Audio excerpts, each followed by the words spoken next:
Welcome back from that quick little break, everybody. We're getting into our second matchup of the day. It's going to be Karn Co, and they're taking on Nokturns. This should be an exciting one. These two teams have a lot in common after one play day. They're both 1-1, with their losses coming to a very good-looking LSR.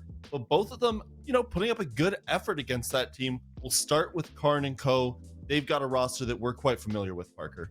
They do, and they're actually playing, as far as we're aware, with full strength today. Feltwinter is in. Yesterday, they had Indy on the roster. They played their 2 matches, and they beat up on the Heist. It was a 7-1 scoreline, and then didn't fare so well against LSR. But again, hard to really extrapolate much from that when you have a sub, especially a sub that's coming in and is just literally filling the exact same role. But as you can see on your side of the screen, it's Feltwinter, Carnage, Mike, Wit, and Zeno. Carnage was the highlight player, despite not having a plus 1.0 rating. That's fine. Again, this is a squad where most of these players, they've been around the block a ton. Karn is obviously a fan favorite. I'm sure the chat is already going nuts with Karn, but this matchup in particular is actually, of all the 5 matches today, is the one I'm most looking forward to. Now, moving over to Nocturnes, Connor, this was a team that yesterday I don't think we had too highly projected in their matchup, but they looked mighty impressive, and that roster also not lacking for names. Yeah, I was a little bit of a hater, but now I'm on the Nocturnes train because Nick's coming in from T1 has provided a lot of structure and a lot of really interesting ways to play the game for this Nocturnes team in conjunction with Poison. The IGL woes for Nocturnes have finally been solved, and then that left the question of, hey, who's going to step up on the fragging capability? What's going to happen because Sykes is gone? He was their fragger. And then Slothy coming in, played absolutely phenomenally on stream against One Shot. He dropped 17 kills and was going absolutely crazy. It might be too early to tell, but it is likely that for these teams, no matter what the result is, some of the best teams may be facing off against each other early on. Maybe that bodes well for the rest of their season. If they can pick up some points now, hopefully they'll be cruising from this point out. Let's get a little more in-depth with Karn Co. Connor, this is a team that yesterday they impressed. We liked what we saw from them. Yeah, and the winter is coming gift, that's what Karn Co, how they announced their Feltwinter pickup. That was like their little teaser. They're like, I'm gonna be so quirky, and they're not gonna know that it's Feltwinter, even though winter's like in his name or whatever. This is finally his Challenger League debut, and I'm excited to see what he brings to the table. What we saw out of the T3 leagues like SCS with this team is that they are on a constant uprise, and they've been getting better and better and better. They're actually my entire dark horse pick to go very far here and be near the top of the table. And when you go against Nocturnes, in both of their games, they struggled in the early round on their defensive sides, despite having a lot of widespread roams with a lot of utility, only getting 1 opening pick on the defensive side per half. Going up against a team like Karn Co, where Zeno seems absolutely revitalized on the entry, can be scary. This is a team, I love what you brought up, Connor. This is a team that keeps building, and they've been building for quite a while now. Parker, one of the knocks that teams usually have is they don't always try to stick together for too long. They don't try to work out their problems, and now we have found a team that has bit by bit moved pieces along and actually tried to improve. Is that something that teams will look to build long-term success off of? Yeah, I mean, Challenger League is always kind of a crapshoot with half of these rosters disbanding after every single season, and oftentimes imploding or after certain stages. Just too. Stage. Yeah, I mean, it's really unfortunate, and there's a mindset that is so prevalent in Tier 2 where it's encapsulated perfectly by a tweet from Super that he made. He makes at the start of every stage, which is, who cares how your teammates do? Who cares how your team does? All that matters are your own stats. And a lot of players really do approach it like that. So it is rare to see teams stick together at a T2 level, but I honestly believe that for the long-term growth of that team, it's the best thing to do. The other term that you brought up, Connor, was structure when we're talking about Nocturnes now. This is a team that with that structure, they've been getting better and better, but maybe structure is something they didn't always have, but it seems to be there now. Yeah, I mean, you have 2 veteran shot callers in the form of Poison from lots of years of T3 IGLing, and Nyx, who actually in T2 for the first time, as we learned yesterday, we kind of went straight from T3 up into T1. And it's just interesting to see how there was a lot of creativity on even their defensive side, but even more so their attacks. They were utilizing that attacker repick to bring the wacky and crazy plays. They would be flashing a fuse or flashing random operators and switch to an OSA, and maybe sometimes bring in like a lot of LMGs. And as soon as they started getting a little bit crazy, One Shot were really struggling to keep up. Well, one place where these critical points matter most will be the map that they play on. Parker, we're going to go into the map veto. This is going to be crucial for both of these teams. It will. And again, you come in with 3 new maps. You know, Theme Park, Skyscraper, and Border have been added to the map pool. We jettisoned Coastline. And 3 maps were played yesterday by these teams. Against the Heist, Karn Co went to Clubhouse. Nocturns against LSR went to Bank. Nocturns against One Shot went to Theme Park. And then it was Chalet to round out the day with LSR versus Karn Co. Immediately, what are the maps that we see getting removed? Clubhouse, Chalet, Theme Park. Whether it was played on stream or whether it was played off, these teams are not particularly keen to go back to these maps. I'm starting to feel like we're going to end up going to Bank based on the way that these bans are working out, but I'm ready to be proven wrong. Skyscraper's up next.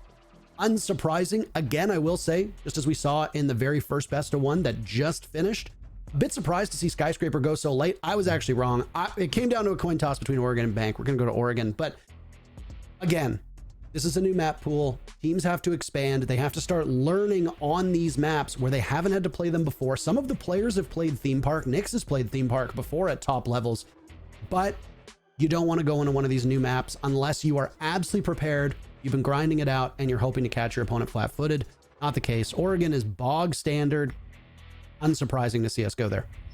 Well, I think also, and this might have been a failure on my part, Parker, that I didn't inform you coming in today that we are contractually obligated to play Oregon at least once per play Of course, day I forgot that part. in Challenger League. So that was my error. I led you to believe that maybe we were going to Bank, maybe seeing a Skyscraper, but here we are going back to Oregon. Connor, we have an unlikely split vote. We don't seem to get a lot of these lately.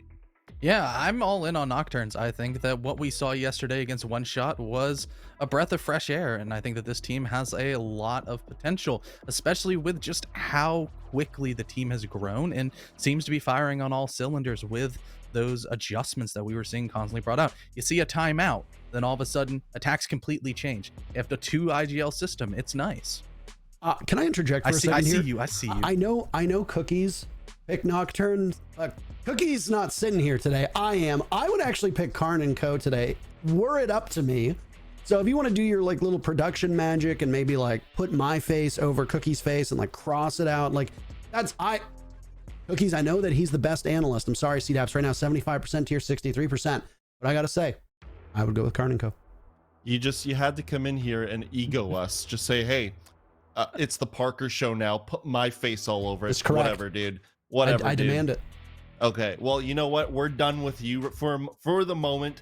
We are going to flip to our casters. We're going to get into this exciting matchup. Karn Co going to Oregon to take on Nocturns.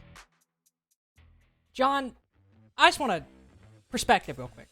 We live in a society where Karn Co and Nocturns is the most anticipated match of the day. A year ago, if you had told me that, I would have thought you were lying to me. I thought you were playing some practical joke, but that just goes to show how far both these teams have come in the past year.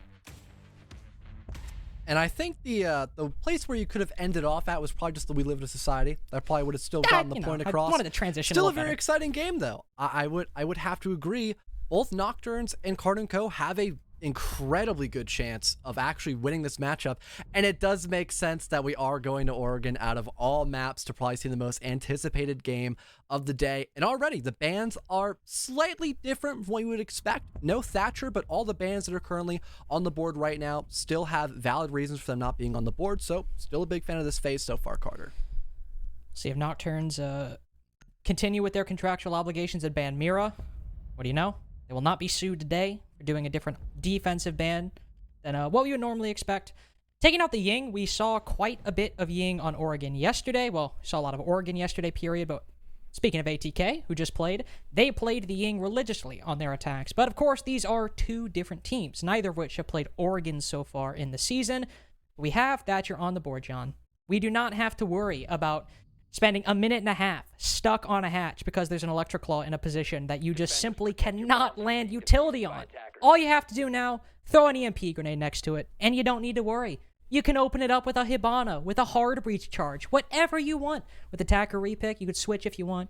You go to, I don't know, Athena like Zero. Zero has hard breach charges. Whitlock, you don't need to get on the Hibana. You have Thatcher. Hard breaching is so much easier now. And in general, having the EMPs on the board does weaken the overall util presence as well by Nocturns. So depending on how exactly they want to attack on this first round, there is a very valid option that they could just straight up just work through everything instantaneously and get pretty quick site control in comparison to what you normally see when this basement site is in play. Still having to worry about that extension though could prolong that inevitable top and middle floor clear, which probably because the Thatcher being on the board, that is the main reason why the Nocturns want to go for the site extension, is because they know how vulnerable that site presence can be when the EMPs are on the board. So this does force a little bit of give and take between both Karn Co and Nocturns very early in the round, instead of it being all just based on the basement floor. Ooh, very nice drone by Mikey looking at Nyx right now on that top floor. The owner has already moved into position on top white stairs, and it's not Nyx who falls, but 30 seconds in, Exiled already off the board. Nyx has hightailed it over to Big Tower Stairs. Not looking to fully retreat just yet. He's got Lackey for some support if they wanted to make an aggressive play. But they'll sit back on the stairs as they've already suffered a pretty cataclysmic loss early on, losing that C4, which could be very helpful if Karn Co will get to that execute stage later on. And that is, of course, assuming they don't get a couple more picks in the next minute or so. Not having to worry about security any longer. That fallback has happened. Just need to make sure they do not completely forget about the presence near back stairs. But in all honesty, you don't really need that kind of control. You could go for more of a laundry and freezer kind of approach and not even have to worry about those positions like the back stairs and like Blue Bunker, for example, especially since, again, you have that instant hatch presence, especially with the security hatch being already opened up because that was a place for an extension. There are a lot of options on the board here for Karn Co to once again just make quick work of this basement floor, especially since they have a really good opening in this 5 versus 4, and there isn't that much of a site presence because there's still a bunch of players stacked up in that back area of Big Tower. Owen are just looking for an opening, not finding one, as after losing that player early on, Nocturns aren't too keen to get aggressive with the players moving down towards the site. Zeno, of course, with 2 grenades, doesn't even have to take a heads-up engagement. He can throw a nade out into the to long if he wants to. Could throw one all the way back towards the launching machine if he ends up seeing somebody cross and he isn't able to land the shots. It's only a minute left in Karn Co. Still taking their time, trying to find this remaining pieces and bits of intel before they start pushing forward. The utility starts flying out, and the first nade comes through, but Lackey, he anticipates that. As he gets blinded, he immediately sprints into the hallway outside. It's Poison that takes the next massive bit of damage. He expends all of his utility to try to hold off this freezer push for as long as he can, but it's all for naught. Felwinter takes down 2 as Mikey gets his second kill as well, and Nyx, the first one who left the roam upstairs, is now the last one alive. He's got some intel on one player, but the shots, they're the things that matter, and he cannot land them, unfortunately. A very quick attack by Karn Co. Something I, again, would not have described them whatsoever just 1 year ago. And they still took their time as well. They had the man advantage, but they didn't want to rush into anything before they were 110% sure they were in the right position to do so. They waited for their players inside of Laundry to fully move out into the basement floor. They waited to have everybody stacked up to go for that util clear. They didn't jump the gun, and because of that, Nocturns had to be the one to make the hero-esque kind of play when they were still in a 5v4, not favoring them, and then that just allowed for Karn Co to simply go for a trade game, which wasn't even necessary either because they didn't really lose any life on that first round. So that was just overall a fantastic round to start off on the right foot for Karn Co and really not let Nocturns get away with anything too crazy so far. Nocturns are not even trying basement a second time around. This isn't, this isn't kitchen dining we're talking about. This is basement, what is sometimes considered to be the stronghold for Oregon. They'll jump immediately to dorms all the way upstairs. It's not that their setup is strange or bad. It's, it's what we'd expect on dorms. They'll probably have Nyx playing down below. He's got that C4 and that shotgun. He can play the vertical if Karn Co, say, go for a big window take. But it is a little bit worrying that Nocturns lost confidence so quickly in their basement defense. Even though it might have been a flawless, it still seemed like there might be workable pieces if they held back a little bit. Maybe having something like the castle perhaps could have helped them out in that first round. Go for that round. They will try to go into kids before they reattempt that. I don't really blame them. Still just trying to get a feel as to how Karn Co want to approach in every single round. and maybe they'll just have an easier time approaching on this top defense in comparison to Laundry and Supply. Again, especially since we have that Thatcher on the board, but what no longer is an option, of course, is that Flores as Mikey is going to get the first loss of life here for Karn Co, and that could maybe help with the shield presence being around for a lot longer, but only having poison with that shield as secondary gadget, I'll be proven wrong pretty quickly. You do still have those Ash charges for Feltwinter as well, so, and even a nade for Zeno. So losing the Flores is pretty bad, but probably be a little bit worse if they say lost Karn on the Thatcher instead of the Flores, because they can still use those EMPs to open up that closet wall, which I believe Karn will do right now. I believe we'll see it open up in just a little bit. Then they can focus entirely on moving over to Attic or Big Window wherever they want. I would imagine probably looking like Attic right now, especially because we saw the Ying ban earlier. Not a lot of smokes on the board for Karn Co. Probably see a rotation over to Attic side and use more of those EMPs to open up a second avenue to move towards the site. And a big thing here, because again, Thatcher on the board, you don't really need to have a lot of utility burn just because that EMP can get rid of so much. So not having a lot of flashbangs isn't that big of an issue because you still have just enough util to go deny that setup and just go for the grenade tosses directly. That gets rid of the Banshee, so that does allow ease of access inside of the Deer doorway leading in through the site, not only just from that back wall that was opened up leading from closet into foosball, but also that position inside of Deer doorway. And matter of fact, we have Feltwinter as well getting quite aggressive inside of Attic. I don't think they're aware of this card. This could be a huge play for Karn Co to equalize. That could be massive. I thought they might, use some X-Kairos to move into Attic, but instead it's a Repel and Feltwinter storming on in. That evens the man count back up for Karn Co. They might have been distracted by the player on Repel as Feltwinter catches Exod completely off guard. A single solitary shot is what signals Exod falling to the floor. And even though it's a 3v3, Karn Co could start moving in for the plant. That's exactly what they'll do. Zeno vaults in. Bomb goes down successfully. Nyx get countered down below. There must have been some kind of lapse of intel as both him and Slothy both hit the floor. Lackey stomps up White Stairs and spots one crossing inside of dorms. There's little to nothing he can do here beyond hoping that Zeno loses that fight. And with the LMG off of 2 kills as well, that's unlikely. I gotta admit, huge fan of the late rotation by both Feltwinter and Carnage, and it wasn't just the default rotate. We didn't have anyone try to roam clear with a drone near Z heading up into White Stairs. We didn't have anybody drop from the roof leading into Big Window. No. It was both the kids window and then Attic as well, which are some of the strongest positions to deny a default plant that leads in through closet, especially when you don't have that pincer attack that leads in by getting the back Attic wall open up. That completely, again, it caught Nokturns kind of off guard and it forced them to get uncomfortable again on their defenses. And when you think of a map like Oregon, you don't ever think of the defenders being in an uncomfortable position, but Karn Co are willing to take those aggressive stances and just try to work for those gunfights, and so far they've been outdueling Nocturnes to get that vital map pressure and actually push into the site with again a lot of comfort and a lot of breathing room. Only 2 rounds in, and Karn Co have already made themselves a terrifying force on Oregon going forward. Nocturnes will jump back down to basement as neither of the primary sites have seemed to be good for them at all. We had a flawless, and then the next round, sure, it was worse because you can't really improve on a flawless if it, didn't have flaws. But it was still an incredibly good round for Karn Co, moving in through that Attic, as you said. Here, Nocturnes will put a little bit more focus on that roam. We'll have Nyx move to the Aruni, play a lot more aggressively inside of Meeting Room itself. But Karn Co still have that Thatcher to open up that stage wall very quickly if they want to, so Nyx might still rotate very soon. Fortunately, not having the castle, this could allow for potentially a faster fallback than anticipated. And I feel like, especially, again, I hate how we keep referencing this, but Thatcher being on the board, he is just such a powerhouse put in the right hands. And that has been a true fact in these first couple of rounds. And already, because of that lack of general util extension on the top floor, just a player basis, it has allowed Karn Co to gain a decent amount of map control and already figure out how they want to approach this round. It looks like they might go for more of a blue bunker and backstairs kind of approach instead of going for the normal move around in through small tower, clear out kitchen, and that main roam game. Instead, they're going to want to go through big tower, get this back meeting wall opened up, and already apply pressure onto people such as Nyx, who are probably expecting longer angles to contend with rather than something so up close and personal.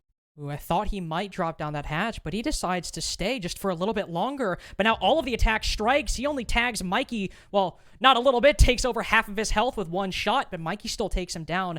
That's a roamer who could have got away, maybe aided the site later on, but Nyx decides to stay just a few more seconds, play his luck, try and go 1-for-1, and it ends up failing. Now Slothy is by himself. He does not have as easy of an option to rotate down, though since there is no presence by the attack on that side, he can move back downstairs. The one thing I'm worried about right now, only 2 drones for Karn Co. We're still not too close to an execute. Still need to fully set things up. They haven't had anybody late rotate down blue bunker, which could allow somebody actually to play in there directly and have a nice crossfire, especially if they have somebody playing actively inside a pillar or just near the freezer doorway. That could allow for a lot of issues to be had, but finally, that late round rotation occurs by Karn Co, and they're just about ready to start applying pressure instead of supply directly. Yeah, Felt's able to take pillar, and this is a position that teams can often get stuck up on if they're trying to go for a back tower take, but it's completely free. Nobody from Nokturns was in there, and Feltwinter could take that with no recourse from the defense. Well, we could send Lackey or Slothy, one of the two, send over a C4, blow Karn sky high, so that is still a worry. Might be sending out that EMP for that exact purpose, hoping that maybe he can stop one or at least delay the time a little bit. It goes over, and it lands right behind Karn. That's the one worry that we had for Karn Co's attack, was not only was there one C4 that worked, there's now a second, and Slothy, he's right in the position, but Feltwinter takes him down immediately the moment that C4 leaves his hand. Sure, Mikey falls, but Karn Co have still managed to hold on for just a little bit, but the defense gets the better of the angle so far, and with Whitlock alone, diffuser not even in hand. It's the first defense for Nokturns. And they were able to still have plenty of denial for that actual bomb that was trying to go down to the diffuser, I should actually say. Funny enough, they might have relied a bit too heavily on Whitlock trying to hold for those cutoff angles leading in from the back wall into freezer doorway, rather than having anybody get overtly aggressive heading out in through either highway or someone just near that general pillar area. Even the single wall, which we saw being held by the Ash to stop the second nitro cell from happening, they weren't able to get rid of the smoke or even that first nitro cell. It caused a lot of chaos there for Karn Co, and they probably did not expect an instant fallback by a majority of that player basis that was up on the top floor. I'm glad that we at least saw full commitment there by the majority of the Nocturne defenders that were up in that middle floor trying to waste time, which a fair amount of it was. And then they wanted to go for the site presence to stop that plant from going down. So much better decision making overall by Nocturnes to finally get a round in the books against Karn Co.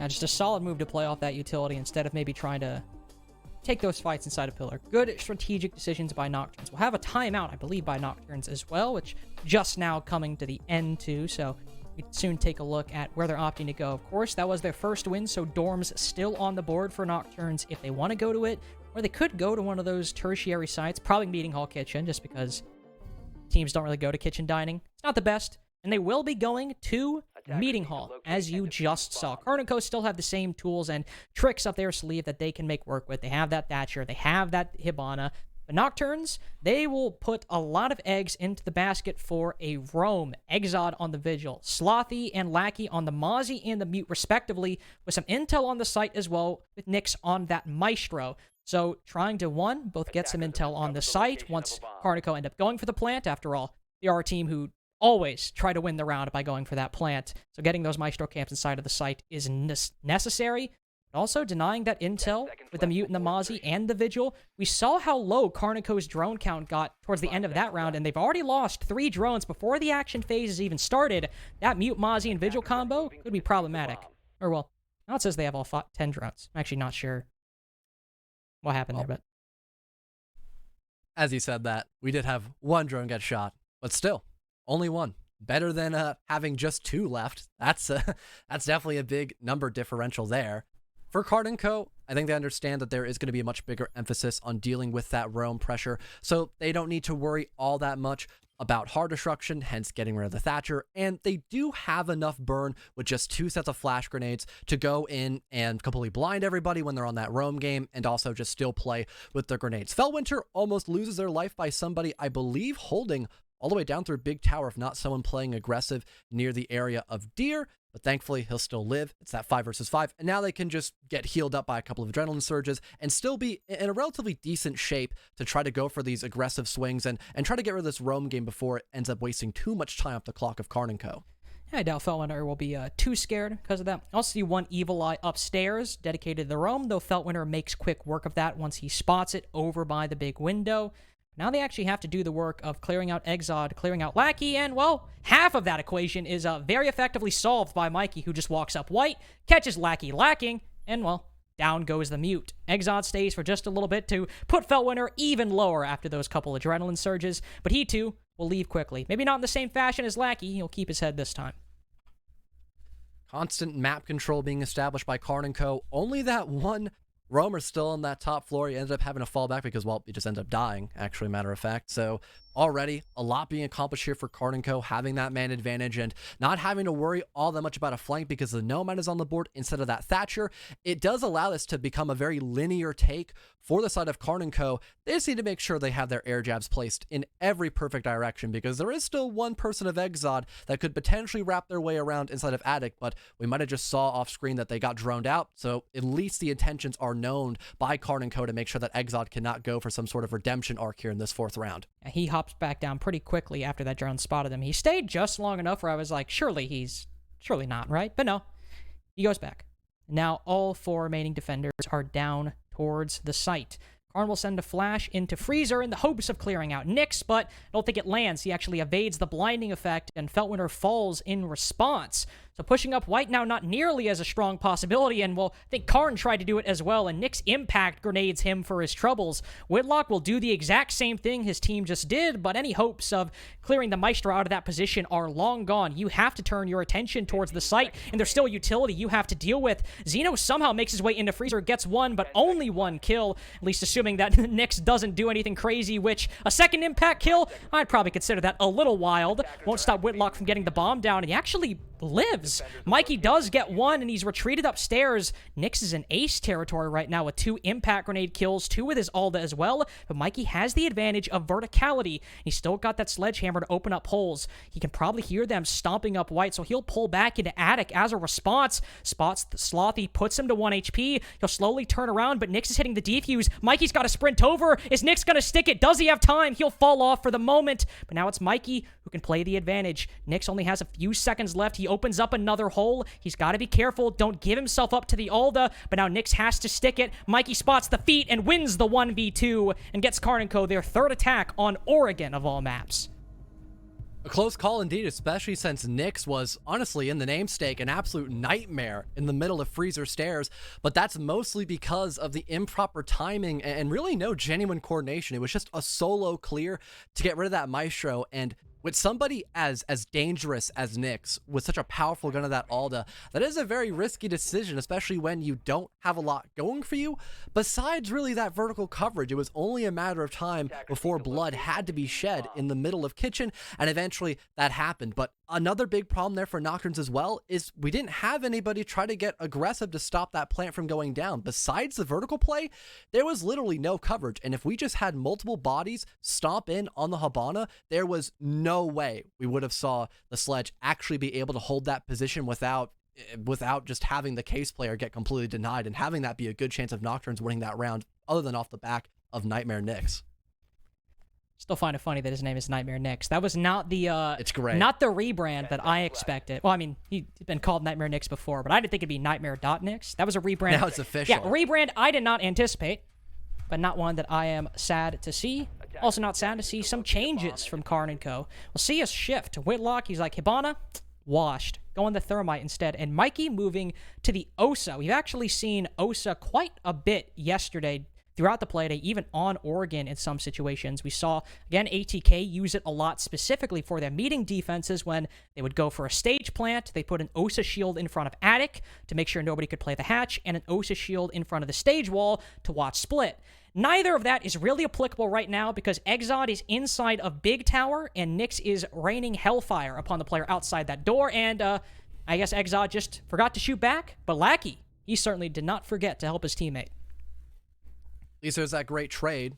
No longer having to worry about the Osa shields as well. That definitely relieves a lot of pressure that could have occurred later in the round. But we can still have Karn Co safely clear out the rest of this top floor through the big tower and then begin to get that vertical down. But the timing overall by Karn Co has been much slower, and that's just based off of where they're actually attacking. They received a lot of early aggressions out by Nocturns. They were able to trade, get rid of that Vigil, but now they have to set almost all of their attention working in through Addict, and then still having to deal with that multi-defense setup to make sure that they don't get caught with their hands tied, essentially. But Nyx, able to catch Feltwinter off guard, will bring back that man advantage here for Nocturns. And now not only do they have to worry about the top floor presence, Carter, but they also have to worry about Nyx holding a nasty angle with that ult in the middle of meeting. Karn was just praying that Nyx would peek there. You can make it a 3v3, but Nyx will hold back for the time being. While you did lose the Osa, you don't necessarily need those shields to do what you need to do to get a stage plant down. You can still have Xeno watch upstairs, have somebody watch split as well. Of course, you have less bodies to do it, but that's not a question of, say, Osa's utility. That's more so that you've lost 2 bodies before we've even reached the execute phase. There's still Lackey up top who could provide some problems for the Finka, but instead he'll just drop back down the moment a nade gets sent on through. Xeno has control of the hatch and might be able to find an angle here if the opportunity presents itself, but for the moment, nothing just yet. Some intel being relayed to the player on stage as well. Nyx takes a little bit of damage and sends out an impact, but it's not enough to stop the single panel from being destroyed, and now he'll drop downstairs. Looks like we're close to an execute, but Karn Co still holding for just a little bit. He's trying to work some sort of kill here. The Toxic Canister is able to hold Carnage at bay. He cannot walk through the kitchen doorway just yet. And the options here are still not many here for Karn Co. They never fully cleared out that top floor to really bear any potential fruit. Xeno finally catches something, at least onto Poison, but they still need to worry about Nyx, who's brought himself back in the middle of meeting on top of the stage, downs out the Nomad, and now the plant has to go down with the potential of a flank because that Whitlock has to reposition, and they're not aware somebody's right in the middle of security. Lacken could maybe win this fight. Also have Slothy up in the middle of the site as well. There goes the play from the backside. Lackey stops the plant from going down, and Slothy as well joins in on the fun, and it looks like this defensive round will end completely differently from what we saw the round prior.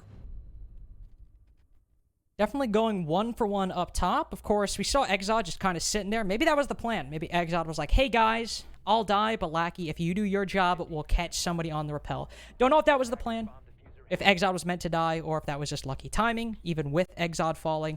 They're able to take down the Osa, which, again, you can still accomplish the same thing without those shields, but it's still an important operator that you'll have to miss. And then later on, when Nyx gets that kill, that was where things started going sour for Karn Co. Stalled out heavily after losing 2 bodies, and they never really seemed to be able to find an opening once Nocturnes stopped peeking, and they needed to somehow get that man advantage back. Going back down to basement, Nocturnes have also won this site, but then again, Karn Co. flawless them on it in round number 1. If Karn Co. win a 4th attack here, we better hope that their defenses, or if you're a Nocturnes fan, we better hope that their defenses are abysmal. Because a 4-2 attacking half on Oregon, it's very rare for teams to lose with that. 10 seconds to insertion.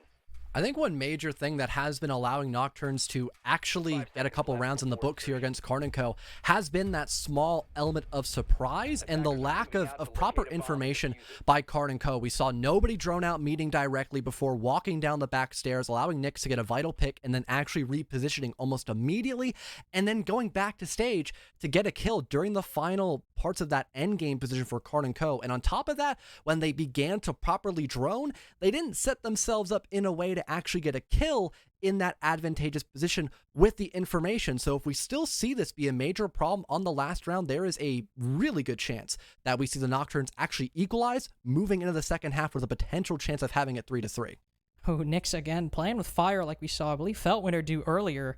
Drone will be sent in, and they're saying, hey, surprise, surprise, there's an Aruni playing aggressive on this doorway. If you couldn't tell by the DMR shots flying around the corner, well, now you know. You have empirical evidence of Nyx trying to find a pick on this angle, or at least causing some concern in the hearts for Karn Co. Instead, the attack is moving very quickly down back tower stairs. They've already destroyed some utility. Doesn't look like they're going to make a full play for it just yet. Still getting very aggressive. Now opening up that stage wall as well. Nyx has to be careful where he steps in that area. He might have even retreated inside of kitchen, and yes, he has. So about 1:15 wasted for Karn Co. as they move through the middle floor. Still having all the time in the world here. Not too sure if the hatch has actually been opened up or not. That could also allow for less time to be wasted here by Karn Co. once they make their way lower through backstairs once again. Some good intel being gathered by that bulletproof camera. Able to maybe go for a wide swing perhaps. Maybe some sort of team play by both Exod and Poison with Callum currently calming out for the Melusi in case someone gets over aggressive on this swing and they'll be met with a fatal headshot. So the positioning here by Nocturns overall is looking very good, and with, again, no rotation just yet by Karn Co, things are looking worrisome, but just in the background we see the silhouettes actually begin to work their way lower in through blue bunker. So all they need to do is just have the utility and the timing proper by everybody to make sure this clear goes into full effect, because their positioning right now is not too shabby at all. Well, things are orderly for Karn Co, but the Lord of Chaos himself, Nightmare Nix, inside of Kitchen right now as Feltwinter drops and Karn Co moves downward. There's one lone Aruni with the DMR and behind Karn Co on their back lines who can still harass them and cause some problems. Karn Co aren't too concerned right now. They've moved their way into bunker, but unfortunately there's bandit batteries there, so they'll have to do some very late utility clear, but Mikey minimizes any chance for Nyx winning this round for Nocturnes, shuts him down on the flank, and now they can fully turn their attention towards the site. But with all the utility that Nocturnes still have, 2 C4s and 2 toxic canisters, 2 kills as well. Now that Slothy goes huge. It's looking like a 3-3 split for Nocturnes unless something goes awry.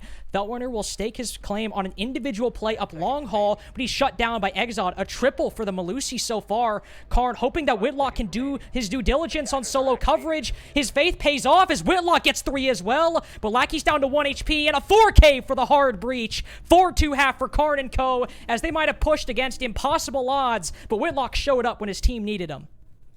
And in the perfect moment, we had Whitlock just observe the smallest of openings to have plenty of coverage there for his team to actually get that plant down. We saw a small adaptation by Karn Co where they had somebody actually go freezer to alleviate one of those big areas on the map that was kind of an issue for them when they were trying to go for the plant the last time that basement site was in play for Nocturnes. It didn't work out fully, although we did have Mike actually get that opening pick as a win. It was quickly traded back, and Nocturnes even put themselves in a 4v3, but just getting overtly carried away with trying to stop a regular default plant and not any aggression at the last second there by Karn Co, it costed them that lack of knowledge that Whitlock was just trying to run at them and go for those kills, which worked out favorably for him on the Habana, and it allowed just enough chaos, like you had talked about briefly while going in that execute, to allow Karn Co to really sweep Nocturnes off their feet and still have a 4-2 split on their attacks.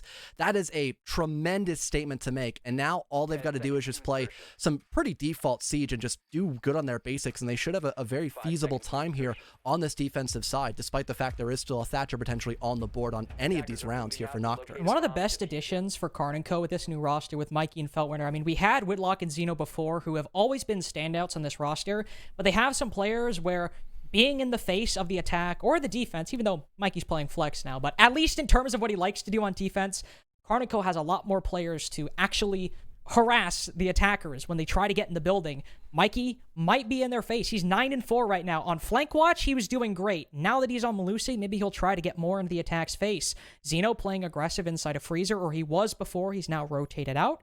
Could see a lot of players on Karn Co with the momentum and the wind in their sails try to stop Nocturnes from entering the building. And if anything can trip up Nocturnes, historically speaking, even before this roster, it tends to be aggression, but specifically aggression that is nonstop in your face. Well, we have for Nocturnes here at least already opening up that freezer door and just about ready to start gathering information to see if anyone's actually playing aggressively there. That will be the case. I believe it's actually Carnage on the smoke. Yeah, it would be correct on that. There are terror drone forcing him farther back, but at least he didn't end up falling in that position. So that's still a point of contention. That's not going to be too difficult for Karn Co to actually hold off for the time being. And for Nocturnes, they are still just going in through that regular process of getting the hatches opened up and figuring out how exactly they want to approach in these next couple of moments. Spot a player playing behind that shield, so hopefully we'll see a couple nades sent on through. None just yet, as everyone from Nocturnes is not around those hatches at the moment, still on that top floor. Might be a whole rotation right now, all the way over to back tower. We see Poison opening up that security hatch, but with the pillar one open, John, are they completely doing a 180 from where they were just a couple seconds ago? I think so. They might not be fully comfortable with getting rid of the shield player of Xeno, perhaps, in Freezer, so they want to completely change what they want to actually accomplish here. They've got the...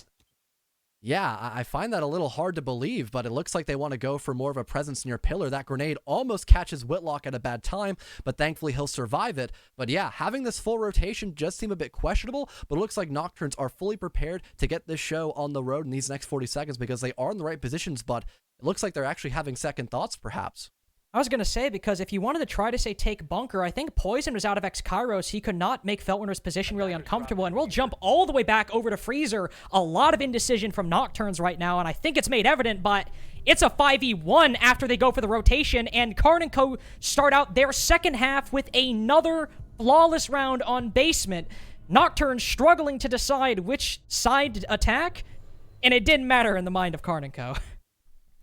I guess not. I mean, a good way of punishing Nocturnes there for not fully making up their mind, but I really don't know why Nocturnes were having second thoughts. Maybe having somebody late rotate perhaps on Big Tower Stairs, that's a good idea, because you're going to have someone, especially when you're attacking from Freezer and Laundry, someone sitting near Pillar, someone maybe playing all the way in the back of Blue Bunker if that rotation hole is made near Elbow. So it's not a bad idea to get maybe 1 or 2 people in that direction to just cause a ruckus, but don't have your entire team go there, especially when you have the tools capable of getting rid of that shield, removing the Ela player, and still having a decent time when it comes to going for that Laundry and Freezer push. I think Nocturnes just got a little bit too scared of their own shadow and went for a play that they weren't really in a good position to fully commit to.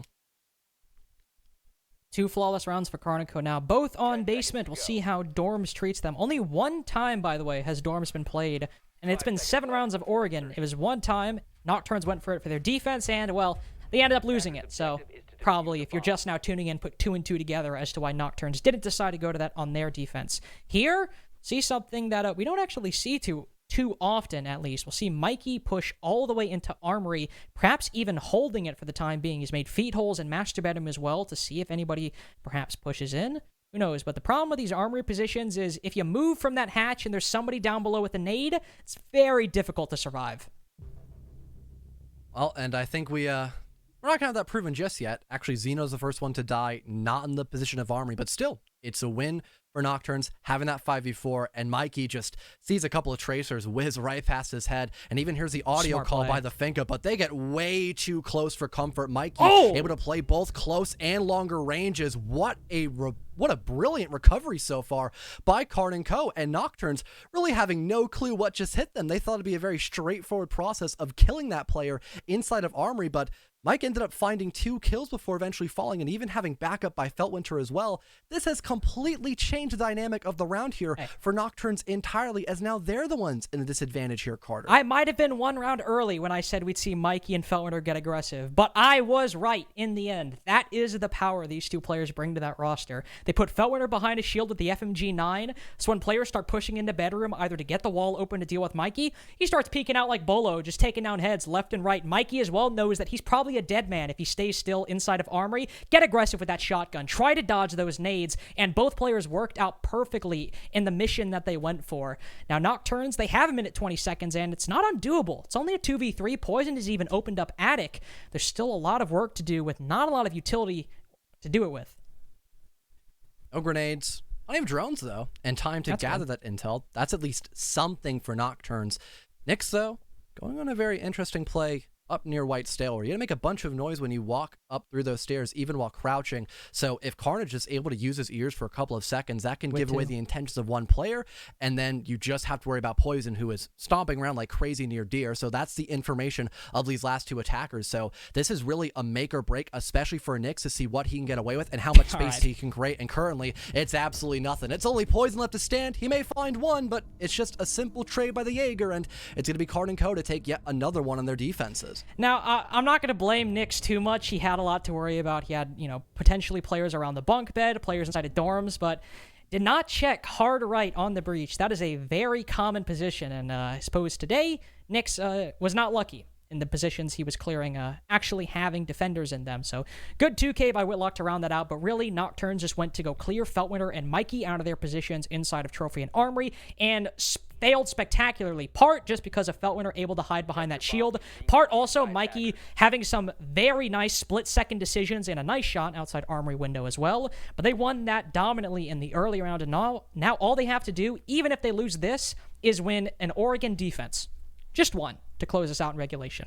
John, I'm not a betting man. I'm very cautious, very frugal. I'd probably bet most of my money that they can win at least one Oregon defense after the match we've seen from Karn Co.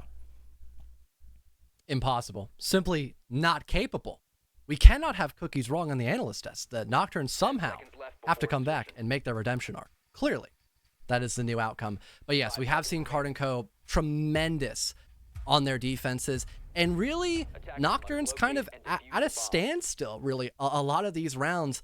Funny enough, they are not bringing out the Thatcher that many times, despite the fact we are seeing a lot of util-based compositions by Karn Co, and that really could alleviate a lot of the presence here by Karn Co, yet that small adaptation not being made that much by Nocturnes. They're trying to stick to what they're comfortable with, and so far, that has not been enough to really catch Karn Co really in that bad of a situation ever. Even when they're playing in positions to die, like Mikey, for example, last round, he's still able to bring a couple people to the grave with him before he eventually falls, which is very unnerving, especially for the Nocturne fans in chat. Mikey was in one of those positions where you're playing for your life. He's all the way at the top of Big Tower. Once he realized that nobody's pushing him, he just sadly picked up both his ADSs and said, "Oh, I don't get my moment. I'll have to go back to the site." Karn is wishing he switched places with Mikey because a frag grenade was sent in very early on and put him to about 1 HP. So for your smoke player, and especially for Karn, that's a bit of a worrying sign if the pace is suddenly going to quicken quite rapidly from Nocturnes, depending on what they do. Mikey will also now fully reposition his utility inside of Attic as the attack starts moving on in for the kill on these couple roamers upstairs. Smoke canister's blocking Lackey's way right now, but he's waiting with that LMG to start unleashing it onto the player all the way sat atop that bunk bed. He'll play back just for a moment as Karn loses even a little bit more HP. Nocturne's still waiting, playing their positions. They'll finally start to move in as Lackey goes forth, but no, they don't know Xeno's there. He just sprints, or maybe he was bait for the 1-for-1. Nyx takes down Xeno, so they'll hold for the time being, but there's still Feltwinter. Didn't account for that. He gets one, almost two with 1 HP, sends out a spiteful impact grenade in response as Karn Co hold on to the lead in the final minute.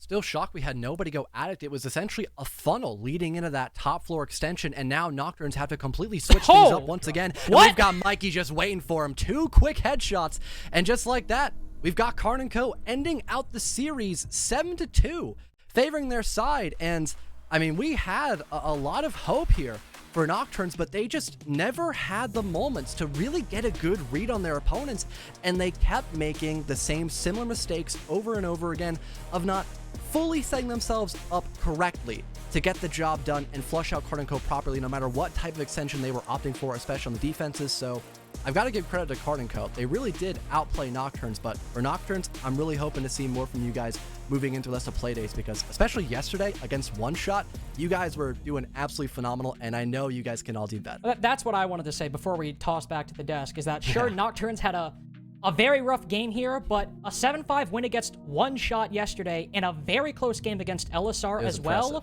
who what many people consider to be going in the #1 team in Challenger League right now. A 7-2 does not stand in for those 2 very close games yesterday. If anything, I think the desk can probably agree, this stands in for Karn Co having an amazing opening weekend, and we can send it back to the desk to talk more about that. For a matchup that we build to be much closer, given our limited information so far, I think this is not what we expected, to say the least. A 7-2 victory in the way of Karn Co. Parker, almost from the get-go, this got out of the hands of Nocturnes real fast. Oh yeah, it absolutely did. I literally went to go grab a glass of water and came back, and it was 2-0 for Karn Co, and I have no idea what happened in those first 2 rounds at the time, because things just did not go well for them. Nocturnes is a team that should be significantly better than this.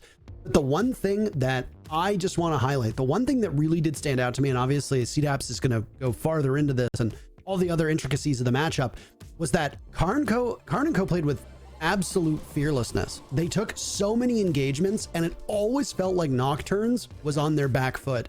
It felt like Nocturnes were continuously trying to deal with this aggressiveness that was coming in from Karn Co, and the stat lines, when it gets brought up, will really show you that that was the full story of this matchup. Nocturnes, Connor, you saw some of their players, they would have a moment or two. Lackey was pretty good this match. Nyx had his special moments, but it fell short after that. There weren't too many moments, and you know who didn't have a moment at all was Exod.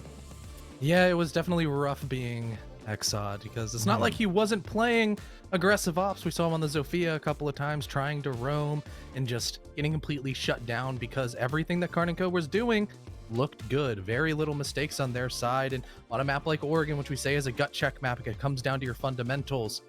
The basis for Karn Co was insanely strong. It was like that nice built concrete, and really nothing shook them up. Yeah, and we're seeing this slow transition as we see the stats here, Parker. I asked about this earlier.